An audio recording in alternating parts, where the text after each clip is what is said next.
Bung Hatta didatangi oleh dua orang pemuda yang sangat progresif. Bung Karno juga sudah dikepung oleh beberapa anak muda.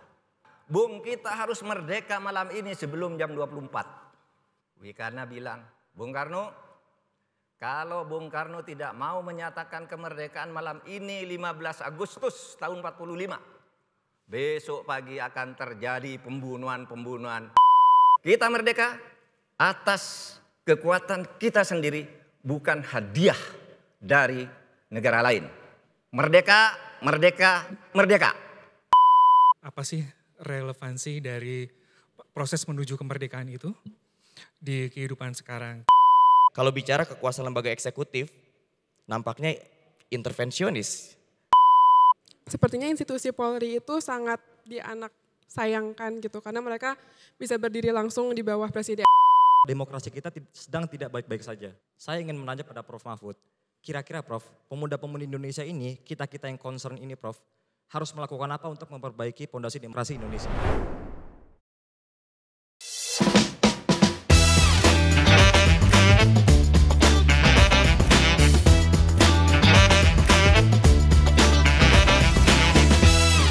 Teman-teman semua, kita beri sambutan kepada Bapak Mahfud MD.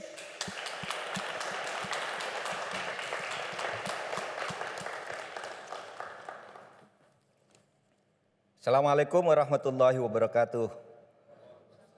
Dirgahayu Republik Indonesia tercinta yang ke-79. Saudara-saudara, terutama generasi muda.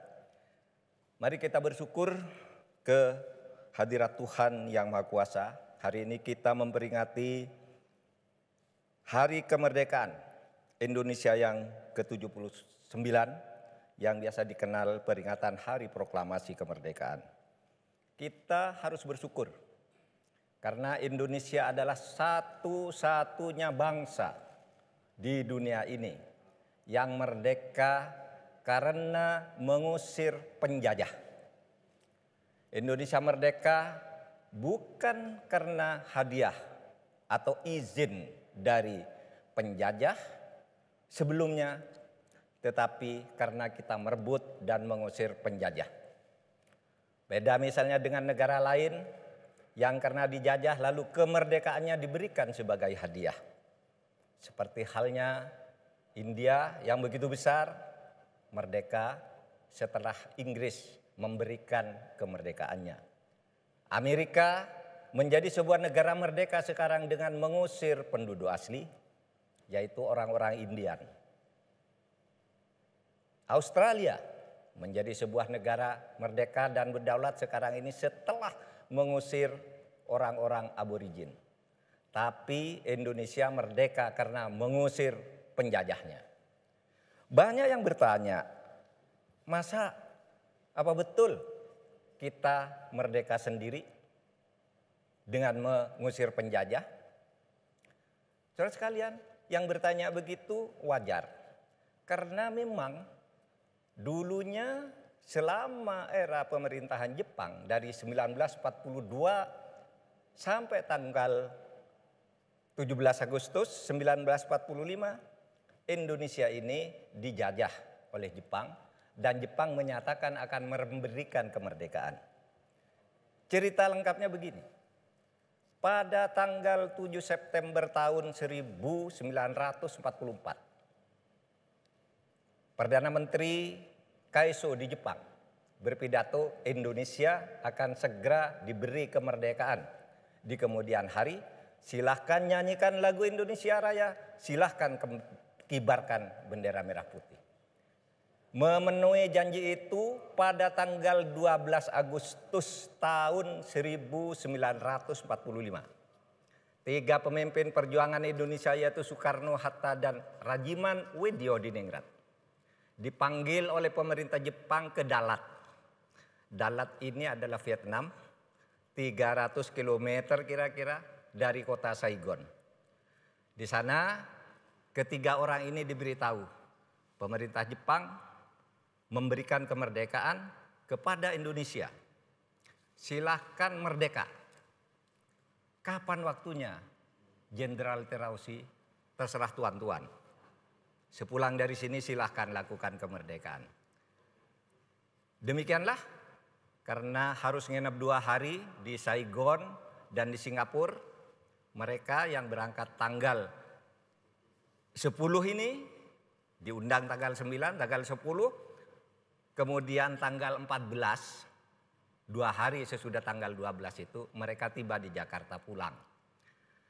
Nah, saudara sekalian, jadi di situ memang membawa hadiah kemerdekaan. Kamu boleh merdeka, pemerintah Jepang setuju, silahkan proklamasikan. Tapi begitu tanggal 14 tiba di Jakarta, jam 13.30 kira-kira, pimpinan pemuda yaitu Syahrir atau Sultan Syahrir datang ke rumah Hatta, yang kemudian juga dilanjutkan ke rumah Bung Karno. Yang dia ini meminta, Bung, sekarang kita harus segera merdeka. Dan saya minta kemerdekaan bukan dilakukan oleh panitia persiapan kemerdekaan Indonesia yang dibentuk oleh Jepang, tetapi harus merdeka sendiri dan yang mengumumkan pribadi Bung Karno, bukan sebagai ketua panitia persiapan kemerdekaan. Bung Karno pribadi nyatakan sebagai pemimpin bangsa. Bung Karno dan Bung Hatta tidak setuju. Sebagai pemimpin, saya sudah berbicara dengan pimpinan Jepang. Kita akan merdeka dengan PPKI, Panitia Persiapan Kemerdekaan. Bahwa menurut sumber dalam perjalanan pulang dari Dalat ke Indonesia itu, diskusi-diskusi kecil di antara mereka itu, katanya kemerdekaan itu akan dilaksanakan antara tanggal 22 sampai 24 Agustus. Sesuai dengan pembicaraan-pembicaraan itu. Tetapi begitu dihadang oleh Syahrir, harus merdeka sekarang. Dan jangan menggunakan izin Jepang. Jangan menggunakan PPKI, Panitia Persiapan Kemerdekaan Indonesia, sebagai pengganti dari Badan Usaha Penyelidik Kemerdekaan Indonesia. Agar apa? Agar Indonesia ini tidak dituduh merdeka karena hadiah.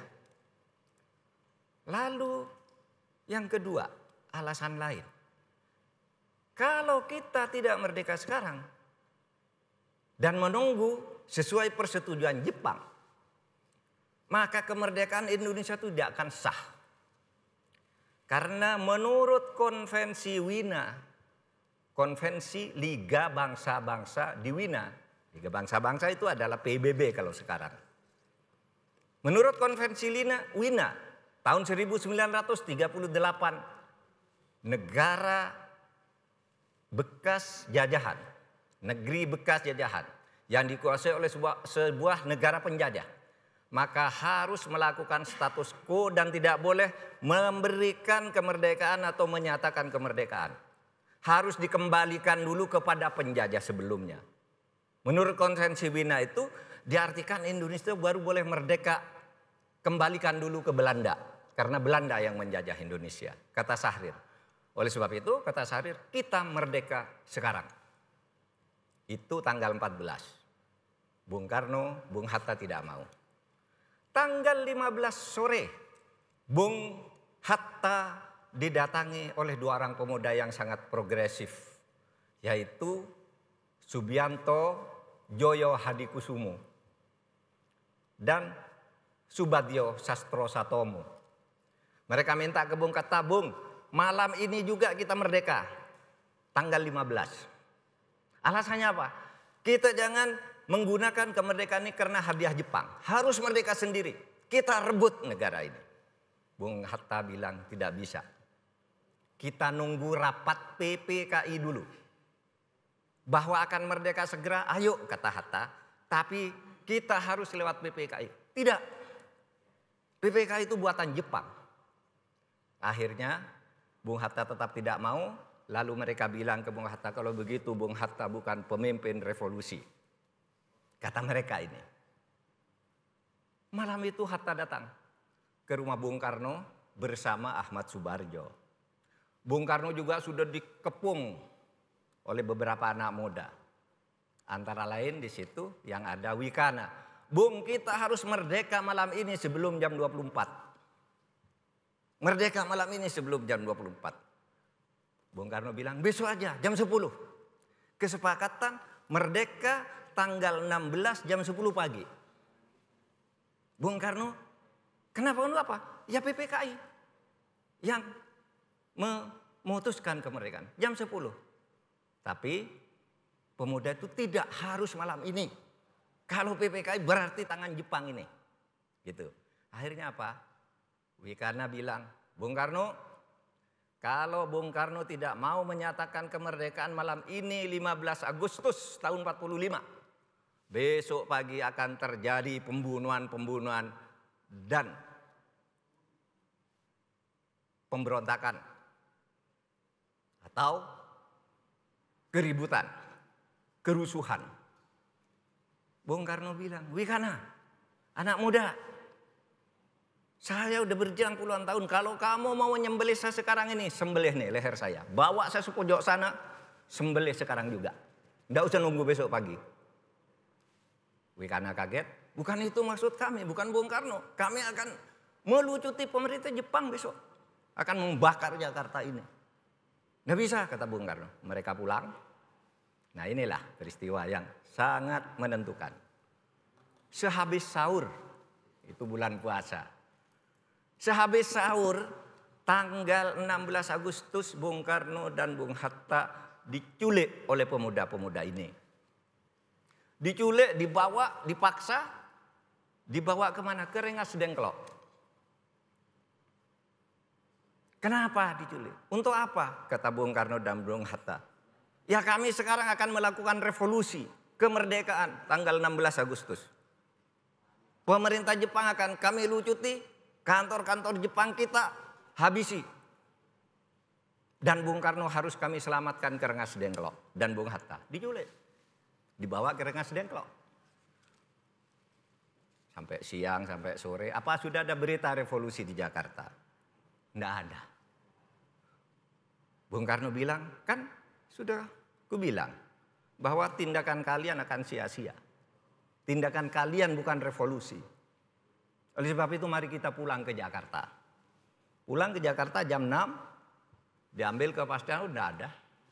Tidak ada revolusi pemuda, rupanya tidak bisa. Tapi begitu sampai di Jakarta, Bung Karno dan Bung Hatta berpendapat kemerdekaan harus diselesaikan malam ini juga. Tanggal 16 Agustus. Telepon dia ke Hotel Des Indes. Kumpulkan orang-orang PPKI yang sedang nginep di Hotel Des Indes, nanti jam 22 malam ini rapat. Kita akan menentukan kemerdekaan secepatnya. Hotel Des Indes menjawab, tidak boleh Bung, ada kebijakan dari pemerintah Jepang. Kegiatan harus berakhir jam 10. Lebih dari itu tidak boleh ada perkumpulan, rapat-rapat. Wah, gimana ini? Des Indes tempat rapat, mau tempat di mana? Lalu berbicaralah Laksamana Maeda. Laksamana Maeda itu jabatannya setingkat komandan Kodim. Jabatan resminya adalah penghubung angkatan laut dan angkatan darat di Batavia. Dia mengatakan, kalau begitu rapat di tempat saya saja. Tentu atas usul beberapa orang. Bagaimana kalau di rumah Maeda? Sudah rapat di tempat saya aja, kata Maeda. Lebih aman, saya lindungi. Nah, saudara sekalian, jadi tanggal 16 itu jam 10 tidak jadi di Hotel Des Indes karena Des Indes ditekan oleh Jepang untuk tidak menyelenggarakan rapat-rapat. Tapi Maeda orang Jepang menyediakan tempatnya untuk rapat. Menyatakan kemerdekaan.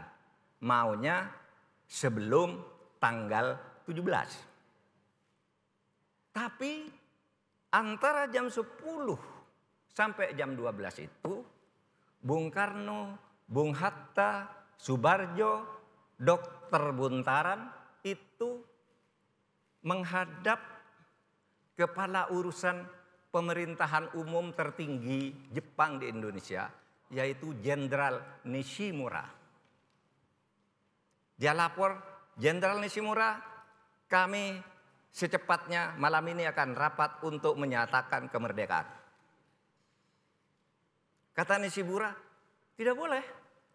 Loh kenapa? Kan Jepang sudah menyerahkan kepada kami agar kami merdeka.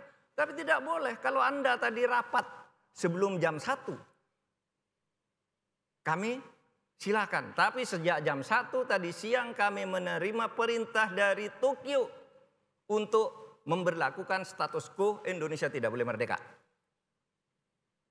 Indonesia tidak boleh merdeka. Loh kan Jepang sudah menyerahkan sendiri, Jenderal Terauchi kepada saya, nyerahkan kepada Hatta, kata Bung Karno. Iya, tapi ini perintah berdasar hukum internasional harus status quo, Anda tidak boleh merdeka. Benar kan Syahrir? Benar Subadio? Benar Subianto? Kalau kita nunggu dari Jepang tidak bakal dapat. Karena Jepang terikat pada hukum internasional. Terjadi perdebatan sampai Bung Hatta tanya begini, Jenderal Nishimura, apakah kalau sekarang anak-anak muda berkumpul lalu menyatakan kemerdekaan akan kamu tembak? Iya, akan saya tembak. Kalau mereka berkumpul-kumpul, tugas saya adalah mengamankan situasi status quo. Jadi tidak boleh ada kemerdekaan. Jepang nih tidak ketemu, pendapatnya tetap bersitegang. Kemudian Bung Karno pulang datang ke rumah Maeda. Untuk apa? Rapat panitia persiapan kemerdekaan Indonesia. Ditambah pemuda-pemuda yang sudah nunggu tadi disuruh ikut masuk, ikut rapat. Lalu ditambah anggota Chosangin, ditambah tokoh-tokoh masyarakat. Disitulah kemudian mereka rapat. Rapat pada jam 22. Rapat pokoknya merdeka, merdeka, merdeka. Gitu. Kesimpulannya kita merdeka. Hari ini, tanggal 17 Agustus. Keputusan diambil jam 3. Tidak ada unsur lain. Unsur etnis apa yang boleh mengklaim saya yang memerintahkan Bung Karno untuk merdeka. Tidak ada. Saudara tahu peristiwa sejak tanggal 12 itu rintitannya. Bahwa kita menyatakan merdeka sendiri. Sehingga jam 3 pagi itu disusun sebuah panitia kecil.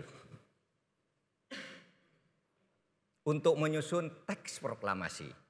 Panitia itu adalah 1 Bung Karno, 2 Bung Hatta, 3 Ahmad Subarjo, 4 Soekarni, yang kelima Sayuti Malik. Disusunlah jam 3 pagi selesai teks kemerdekaan itu ditulis kemudian berjanji. Besok atau nanti karena pada itu sudah tanggal 17. Nanti jam 3, jam 10 kita bertemu di Pegangsaan Timur untuk menyatakan proklamasi dan Indonesia akan merdeka.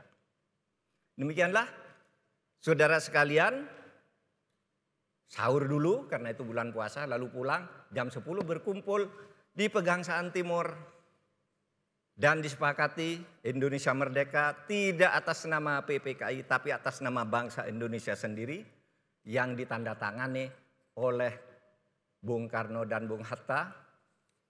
Naskahnya berbunyi, kami bangsa Indonesia dengan ini menyatakan kemerdekaan Indonesia.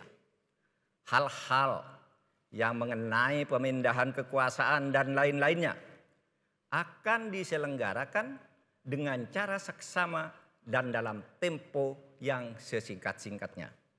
Jakarta, 17 Agustus 1945 atas nama bangsa Indonesia Soekarno-Hatta. Demikian kisah kemerdekaan yang heroik. Kita merdeka atas kekuatan kita sendiri, bukan hadiah dari negara lain. Merdeka, merdeka, merdeka. Assalamualaikum warahmatullahi wabarakatuh.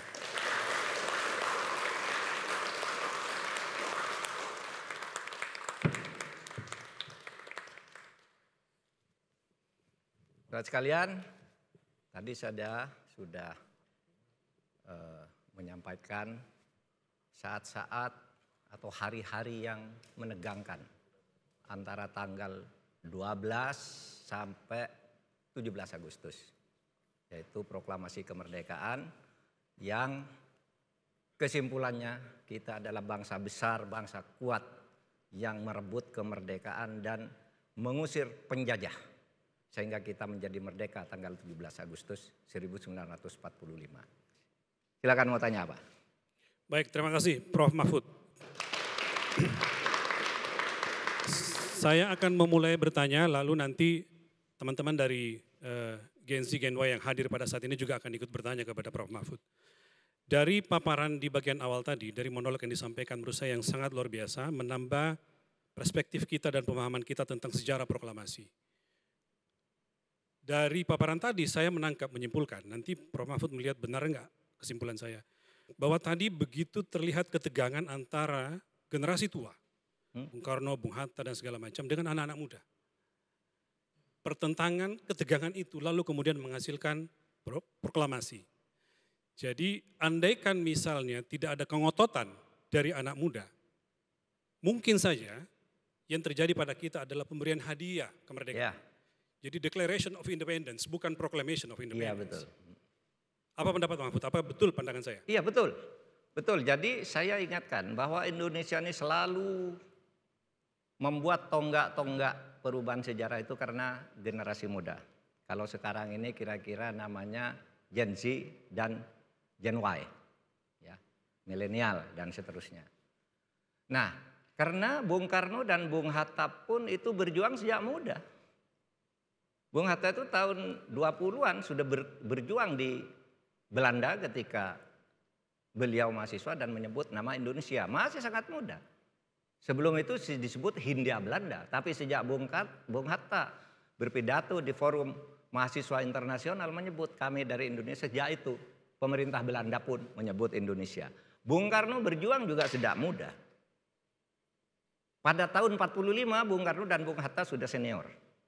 Oleh sebab itu dia sudah punya kebijakan kearifan.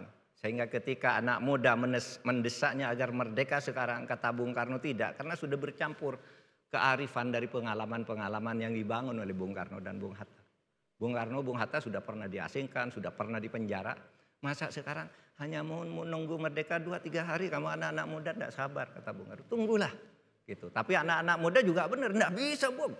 Kalau tidak merdeka sekarang, kemerdekaan kita tidak sah berdasar konvensi Wina. Ayo sekarang. Nah itulah sebabnya terjadi peristiwa Rengas Dengklok dan pertemuan tengah malam tanggal 16-17 itu yang kemudian disepakati. Kita tidak menggunakan kata deklarasi kemerdekaan, tetapi proklamasi kemerdekaan. Juga satu-satunya negara di dunia yang menggunakan istilah proklamasi untuk kemerdekaannya. Yang lain Declaration of Independence. Kita enggak. Bukan Declaration of Independence, tetapi Proclamation of Independence. Pernyataan kemerdekaan. Sipil.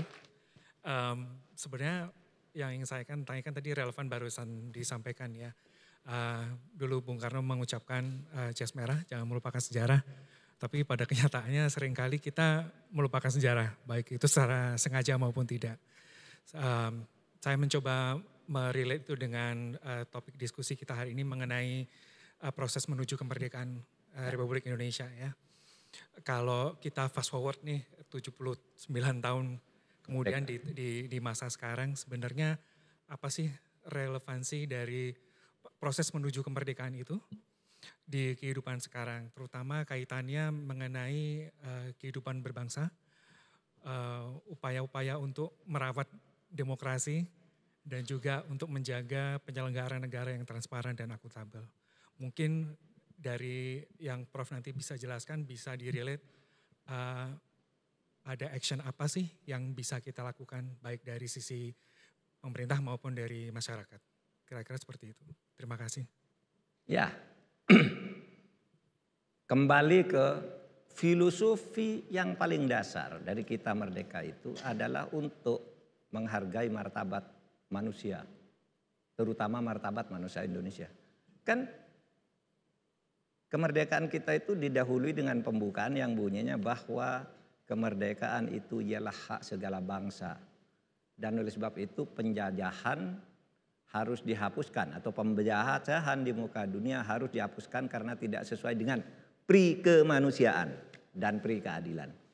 Jadi saudara, kemerdekaan itu adalah bagaimana menghargai martabat manusia. Karena manusia itu banyak sekali di Indonesia itu, Anda tahu manusianya tuh kalau hari ini itu 275 juta, mungkin 280 ya, taruhlah 250 juta. Itu banyak sekali kan, bagaimana dia memerintah bersama-sama, kan tidak mungkin. Maka demokrasi aja gitu. Oleh sebab itu demokrasinya harus bagus agar bisa menghargai kemanusiaan ini. Nah, demokrasi juga untuk apa? Selain melindungi martabat manusia, kemudian ciptakan, tegakkan keadilan. Itu melalui proses-proses yang demokratis. Nah, oleh sebab itu evaluasi kita sekarang, kalau masih ada sebagian dari manusia Indonesia, dari rakyat Indonesia yang tidak merdeka, tidak sejahtera batinnya meskipun mungkin fisiknya merdeka, maka tujuan kemerdekaan belum tercapai. Nah, oleh sebab itu gambar kemerdekaan kita itu, kata Bung Karno, kemerdekaan itu jembatan emas. 100 tahun sesudah merdeka itu adalah Indonesia emas. Apa Indonesia emas itu? Indonesia emas itu ada di alinea 2 pembukaan Undang-Undang Dasar yang menyatakan alinea 2 pembukaan Undang-Undang Dasar yang menyatakan dan pergerakan perjuangan kemerdekaan Indonesia telah sampailah pada saat yang berbahagia, mengantarkan rakyat Indonesia ke depan pintu kemerdekaan Indonesia yang ini kirinya Indonesia masa depan. Merdeka sudah, bersatu sudah, berdaulat sudah, adil dan makmur. Adil dan makmur ini belum. Itu menyangkut soal kemanusiaan, menyangkut soal kenapa kita merdeka. Kalau itu belum ada berarti Indonesia belum merdeka. Omong kosong katakan Indonesia merdeka. Kalau hanya merdeka bersatu berdaulat tapi keadilan dan kemakmuran tidak menjadi concern kita di tengah-tengah masyarakat. Itu? Oke. Baik, bismillahirrahmanirrahim. Assalamualaikum warahmatullahi wabarakatuh. Salam. Terima kasih Prof. Mahfud atas kesempatannya. Kami dari anak muda juga mendapatkan pandangan dan rentetan sejarah yang sangat luar biasa tentang kemerdekaan negara Republik Indonesia. Prof, kalau kita bicara soal kemerdekaan dan perjalanan panjang sampai dengan hari ini Indonesia merdeka, kita melewati banyak fase. Mulai dari fase-fase otoritarianisme sampai dengan fase-fase di mana kita punya pemerintahan yang demokratis. Ini kebetulan saya banyak membaca tulisan Prof, apalagi buku Prof yang politik hukum, yang teori itu juga bersumber dari Nonet Selznick dan kemudian itu menjadi disertasi Prof dan dibukukan bahwa politik dan hukum itu selalu punya relasi yang sangat kuat. Ini kaitannya dengan konfigurasi politik hukum. Ketika suatu karakteristik politik yang demokratis maka akan melahirkan suatu produk hukum yang responsif. Ketika kondisi dan keadaan politik yang otoriter justru akan melahirkan produk hukum yang konservatis, kompromistis, dan elitis. Dan itu dilihat dari bagaimana karakteristik kekuatan partai politik, kemudian kekuasaan lembaga eksekutif, dan juga lembaga pers, Prof. Saat ini, Prof, saya melihat bahwa kalau kita lihat dari kekuatan partai politik, nampaknya lemah karena kaderisasinya tidak begitu maksimal. Banyak fenomena kemudian di pilkada kota kosong dan gendutnya koalisi. Kemudian kalau bicara kekuasaan lembaga eksekutif nampaknya intervensionis. Tapi nggak tahu juga, nanti kita dengarkan pandangan Prof. Karena pasti kalau ada sesuatu hal huru-hara, wah tanya istana. Nah, bagaimana pandangan Prof terkait dengan hal tersebut? Kira-kira kita ini sebenarnya di era yang demokratis, apakah benar-benar berada di era demokratis atau tidak, Prof? Karena ngelihat karakteristik hukumnya juga kebanyakan elitis kompromistis gitu, Prof. Terima kasih, Prof. Baik. Jadi kalau dari teori itu sekarang ini Indonesia sejak merdeka itu format resminya adalah demokratis. Karena di setiap undang-undang dasar kita itu dasarnya demokrasi, Semua undang-undang kita bidang politik dasarnya demokrasi. Tapi substansinya sekarang ini memang tidak demokratis. Pemerintahnya terlalu banyak intervensi, pengadilannya lemah, DPR-nya membuat hukumnya itu atas semacam dalam tanda petik pembicaraan-pembicaraan terbatas di antara mereka sehingga aspirasi rakyat itu banyak tidak tertampung, tidak terwakili. Tetapi itu harus dianggap sebagai bagian dari proses kita bernegara yang harus dilalui. Oleh sebab itu kamu anak-anak muda terus berjuang. Bahwa sekarang misalnya politiknya, partai politiknya lemah ya, tidak apa-apa. Daripada tidak ada partai politik, lebih baik ada partai politik meskipun lemah. Dan kelemahan ini harus diperbaiki dengan saudara-saudara ikut berjuang. Bantu ini agar partai politik ini berfungsi dengan baik gitu ya. Menjadi betul-betul wakil rakyat sehingga nanti di DPR itu bagus. Ya, karena bagaimanapun saudara harus yakin dunia ini tidak pernah berhenti. Dunia politik itu selalu berjalan. Kalau sekarang Anda sedang sedih menghadapi situasi gini, tunggu waktunya. Tidak lama akan terjadi perubahan-perubahan. Tinggal perubahannya apakah melalui jalan yang normal seperti di dalam lebih banyak sejarah perjalanan kita atau mau melalui operasi sesar. Jalan yang agak tidak normal tetapi berhasil dan itu terjadi beberapa kali di dalam sepanjang sejarah Indonesia. Tahun 66 operasi sesar. Bung Karno dipaksa turun. Tahun reformasi Bung Karno Pak Harto dipaksa turun. Berhasil baik. Nah, biasanya selalu begitu, terjadi perubahan-perubahan dan ini tidak statis karena politik ini banyak yang berkepentingan, ada yang orang ingin masuk, ada yang di dalam bertengkar di antara mereka dan ini yang sedang kita hadapi hari-hari ini. Sebuah partai yang berpuluh-puluh tahun dinyatakan digdaya, sudah 50 tahun lebih sebagai partai, tumbang begitu saja. Perubahan kepengurusannya hanya melalui apa sepertinya bisik-bisik dan saling sikut gitu lalu ngomongkan tumbang. Itu perubahan dan itu akan banyak terjadi. Itu yang harus saudara perhatikan. Dunia tidak pernah statis. Selalu akan ada perubahan, selalu ada konsolidasi baru. Kalau terjadi persekongkolan antara penjahat dan penjahat, di antara penjahat ini akan saling mengkhianati. Sehingga akan terjadi perpecahan lalu muncul nanti pembaruan-pembaruan. Kan selalu begitu dalam sejarah perjalanan kita. Ketika melihat kondisi pasca reformasi, sepertinya institusi Polri itu sangat dianak sayangkan gitu. Karena mereka bisa berdiri langsung di bawah presiden. Sedangkan TNI misalnya itu di bawah Kemhan. Nah, pertanyaan saya menurut Prof. Mahfud, apakah ini posisi yang ideal? Apakah idealnya mungkin Polri juga di bawah Kemdagri atau mungkin keduanya di bawah presiden langsung dan melihat background Pak Prabowo yang dari TNI, apakah dalam waktu yang akan datang ini akan berubah? Sekian dari saya, terima kasih. Assalamualaikum warahmatullahi wabarakatuh. Apakah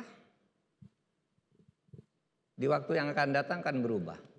Polisi ini tidak berada di bawah langsung di bawah presiden. Bisa iya, bisa tidak. Tergantung tadi pada konfigurasi politiknya. Tergantung pada rembukan-rembukan. Kalau pakai demokrasi prosedural itu agak susah karena perembukan-perembukan itu biasanya dibicarakan di bawah meja dulu. Baru naik ke atas meja gitu.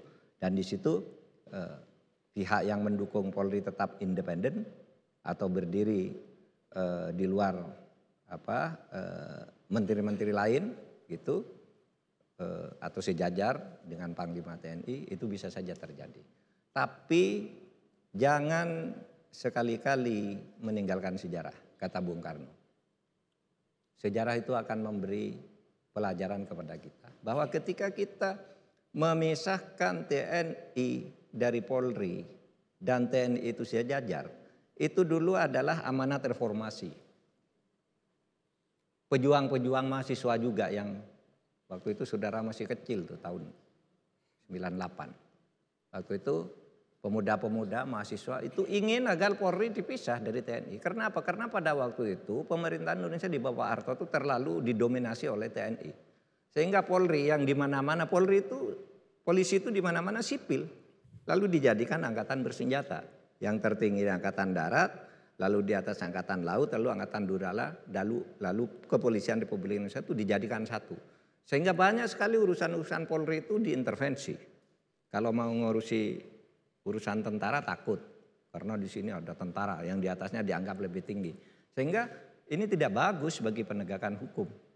Maka pada waktu itu dibuat ketetapan MPR nomor 6 dan nomor 7.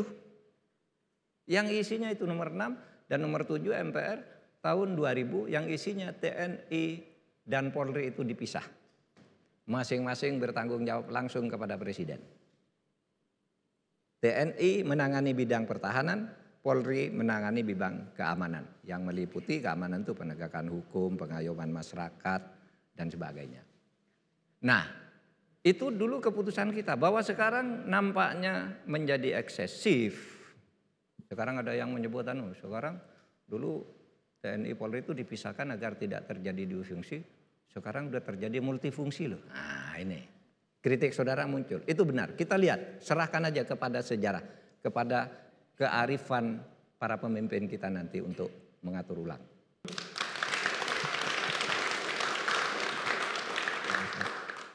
Izin Prof, sebelum masuk ke pertanyaan, ada sedikit prolog di mana merdeka yang artinya bebas. Jika membicarakan terkait kemerdekaan, terus terang, menurut pandangan Noval Yuval Harari, mengatakan kemerdekaan adalah sesuatu yang diciptakan manusia dan hadir hanya dalam imajinasi. Dari sudut pandang teoritis, tidak ada maknanya bila kita mengatakan bahwa manusia adalah masyarakat demokratik, adalah bebas. Sementara manusia yang hidup dalam kediktatoran tidak bebas. Dalam hal ini, kita melihat bahwasanya banyak sekali terjadi kesenjangan sosial di negara kita tercinta yang menganut paham demokrasi. Yang dimana pemimpin tertinggi adalah rakyat. Akan tetapi banyak sekali terjadi kesenjangan sosial terhadap kelas menengah ke bawah, seperti tumpulnya penegakan hukum kepada masyarakat miskin dan hanya berpihak kepada penguasa. Lalu pembagian bansos yang tidak merata, banyak sekali terjadi tindak korupsi dan isu HAM. Dan masih banyak lagi. Pertanyaannya, bagaimana pendapat Prof. Mahfud MD?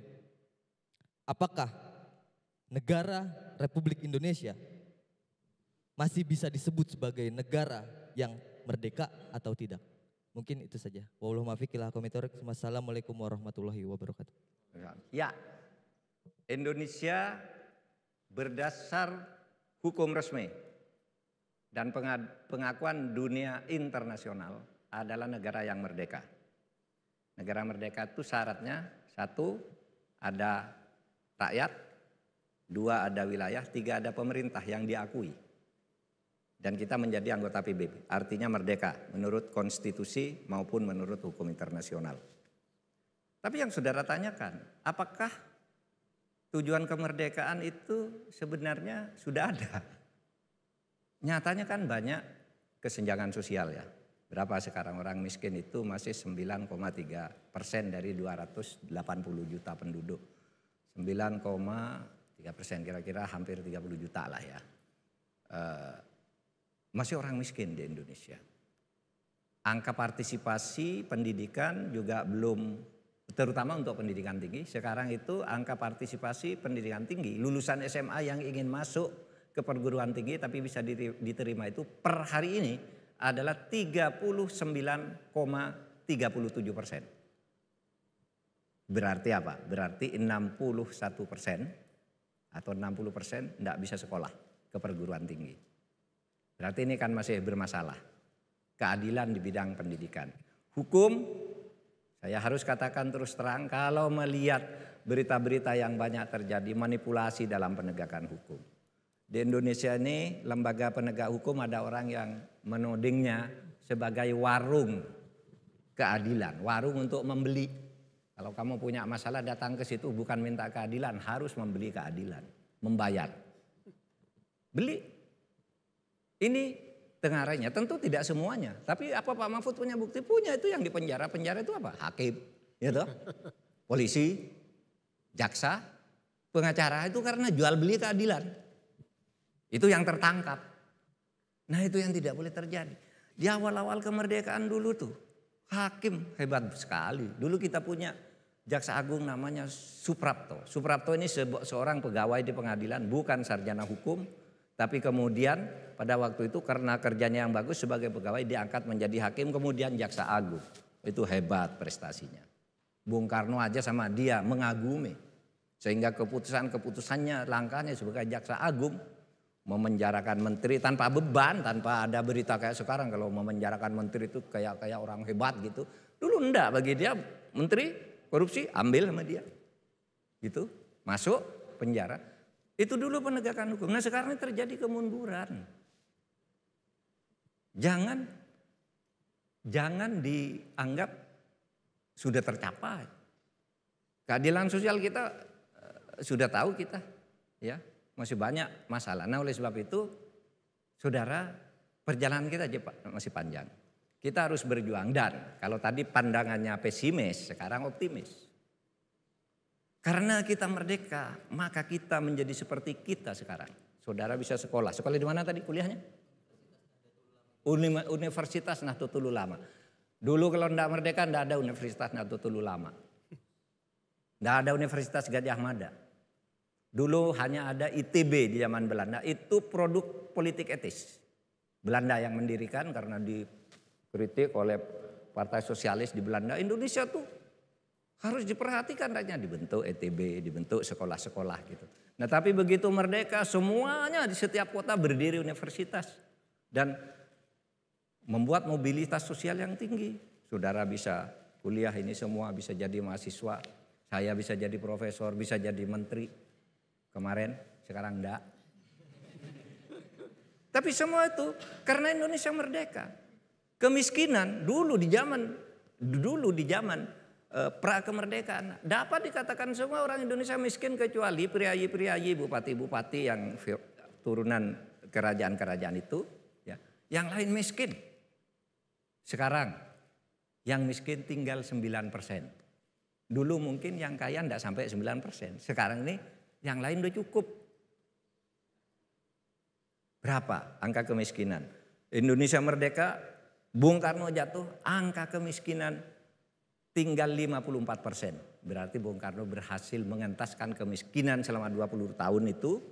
Selama 2 tahun memerintah, kan kira-kira 46%. Muncul orde baru yang otoriter itu. Tetap mengurangi angka kemiskinan. Sehingga Pak Harto jatuh 98, angka kemiskinan tinggal 18%. Ya kan? Bagus ini merdeka meskipun otoriter. Ini perkembangan sosial ekonominya tetap tumbuh karena merdeka. Karena merdeka itu adalah jembatan emas. Pak Harto jatuh tinggal 18%. Muncul reformasi terus berjalan pemerintahan. Sampai Pak SBY memerintah, Pak SBY diganti secara damai, konstitusional, tanpa intrik-intrik politik, pemilunya bagus. Tahun 2014 diganti Pak Jokowi, sekarang ini turun lagi. Pak SBY berhenti itu angka kemiskinan tinggal 11,7%. Turun lagi. Iya kan? Diganti Pak Jokowi sekarang tinggal 9,3%. Jadi kita maju. Oleh sebab itu jangan putus asa. Keadaan tidak statis. Harapan untuk terus maju dan maju bagi kita semua. Ya. Itu terbuka. Dulu kita ini sebut inlander. Orang pribumi yang bodoh-bodoh. Nah sekarang orang pribumi yang jadi profesor udah banyak. Jadi doktor. Menang olimpiade internasional di bidang ilmu pengetahuan itu sudah banyak sekali yang kita punya. Karena apa? Karena kita merdeka. Dan sekarang orang mau sekolah ke luar negeri. Kamu nih yang pintar-pintar nih. Gampang kalau kamu menguasai bahasa Inggris saja dengan bagus. Banyak tuh beasiswa, baik dari pemerintah kita maupun dari funding dari luar negeri. Itu banyak yang bisa dicari. Itu karena kita merdeka. Oleh sebab itu jangan putus asa. Ya, bahwa ada itu kegilaan pejabat di bidang korupsi, penegakan hukum, di bidang sosial ekonomi. masih ada diskriminasi di sana sini, itu bagian dari yang harus kita perjuangkan. Karena kita masih punya lagi waktu untuk menuju tahun 2045, 100 tahun Indonesia merdeka adalah Indonesia emas. Sebelum saya ingin menanyakan kepada Prof. Mahfud, saya ingin mengutip kata-kata dari Prof. Mahfud bulan Mei lalu. Bahwa Prof. Mahfud itu bilang kondisi Indonesia sekarang itu mirip dengan lahirnya fasisme maupun Nazisme. Karena pengemasan otoritarianisme menjadi demokrasi. Maka dari itu Prof, saya menganggap bahwa Prof. Mahfud ini memiliki pikiran bahwa demokrasi kita sedang tidak baik-baik saja. Nah maka dari itu Prof, seperti pemaparannya Prof. Mahfud tadi, bahwa pemuda-pemudi Indonesia mempunyai peran penting pada proklamasi, saya ingin menanya pada Prof. Mahfud, kira-kira Prof, pemuda-pemudi Indonesia ini, kita-kita yang concern ini Prof, harus melakukan apa untuk memperbaiki fondasi demokrasi Indonesia? Terima kasih Prof, itu saja pertanyaan dari saya. Ya, Anda tahu Hitler. Hitler itu orang yang paling kejam terhadap rakyatnya dan terhadap manusia. Pembantaian di zaman Hitler itu luar biasa. Tetapi Anda tahu enggak bahwa Hitler itu terpilih itu sebagai presiden Jerman waktu itu melalui pemilu, melalui partai politik. Jadi lahirnya kesewenang-wenangan itu bisa dari demokrasi juga. Oleh sebab itu pada tahun 1931 Muhammad Hatta itu mengatakan demokrasi itu kalau tidak disertai dengan jiwa satria dan kejujuran itu bisa membunuh demokrasi. Hitler itu membunuh demokrasi, membunuh hak rakyat melalui demokrasi. Sehingga kita harus katakan sekarang, jangan enak-enak kita bernama demokrasi sementara pelaku demokrasinya elitnya itu berkolusi untuk merampas hak-hak rakyat. Nikel, batu bara, ikan, hutan, semuanya dibicarakan di balik pintu lalu diumumkan ke rakyat atas nama wakil rakyat. Ini demokrasi. Pemerintah dipilih oleh rakyat, DPR dipilih oleh rakyat memutuskan begini. Demokrasi. Nah oleh sebab itu bagus ya. Sekarang Anda menyadari itu mumpung ini kemerdekaan. Mari kita ingat kepada proklamator kita. Bung Hatta yang mengatakan hati-hati dengan demokrasi. Karena demokrasi itu bisa membunuh demokrasi, kedaulatan rakyat itu bisa memakan kedaulatan rakyat. Lalu apa kuncinya? Satu moral. Ya, satu moral. Yang kedua, moral itu lalu melahirkan tegaknya apa? Nomokrasi. Penegakan hukum secara benar. Itu baru demokrasi itu akan berjalan baik. Kita pernah mengalami saat demokrasi benar dan saat demokrasi palsu. Nah kita akan mengarahkan bangsa ini menuju demokrasi yang benar demi kejayaan kita. 100 tahun Indonesia merdeka sebentar lagi. 21 tahun lagi enggak salah ya Indonesia emas itu. Ya mudah-mudahan. Indonesia emas itu tahun enggak besok. Enggak ada orang miskin, enggak ada orang enggak sekolah. Itu gambarannya. Bisa enggak? Bisa, udah dihitung dari sekarang. Angka partisipasi perguruan tinggi 72%. Semua lulusan SMA 72% masuk sekolah. Sisanya bukan tidak bisa masuk, langsung masuk ke lapangan kerja. Itu sudah dihitung secara ilmiah. Kalau sekarang demokrasinya benar, hukumnya benar. Tapi kalau enggak, ya bisa putus di tengah jalan. Dan itu tugas Anda semua, ya, ini generasi muda. Bertanggung jawab tuh generasi muda. Karena dulu kita mendapat warisan dari para pejuang kita ketika mereka semua masih generasi muda. Tapi sesudah dewasa lalu punya kearifan-kearifan berdasar pengalaman-pengalaman sejarahnya. Oke, selesai. Aplaus untuk Pak Mahfud. Baik, saya kira cukup Pak. Monolognya maupun tanya jawabnya memberikan perspektif yang sangat baik buat kita, terutama teman-teman Gen Z Gen Y ini dapat pemahaman baru dan bisa mensyukuri sebagai. Boleh enggak saya request? Silakan. Kita nyanyi sama-sama Indonesia Tanah Air Beta itu. Indonesia ya. Tanah Air, Indonesia Pusaka, Indonesia Tanah Air Indonesia Beta. Pusaka. Yuk. Baik. Indonesia Tanah Air Beta, Pusaka abadi nan jaya. Indonesia Indonesia sejak dulu kala tetap dipuja-puja bangsa. Di sana tempat lahir beta, dibuat dibesarkan bunda, tempat berlindung di hari tua sampai akhir menutup mata. Udah ya, salaman dulu ya. Yuk.